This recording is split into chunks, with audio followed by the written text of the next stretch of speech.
Hello আপু। আসসালামু আলাইকুম। ওয়ালাইকুম আসসালাম। আপনি কেমন আছেন? জি আলহামদুলিল্লাহ ভালো। আচ্ছা আপু, আপনার জন্য একটা প্রশ্ন। সে প্রশ্ন হচ্ছে, আপনি যদি এখন 10 লাখ টাকা পান, এই 10 লক্ষ টাকা দিয়ে কি করবেন? মানে আপনার ইচ্ছা কি, অপিনিয়নটা কি? 10 লক্ষ টাকা আপাতত সেভ করে রাখবো।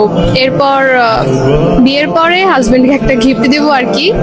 আমরা দুজনে হজ করতে চলে যাব, এটা আমার তরফ থেকে ওনার জন্য গিফট হবে।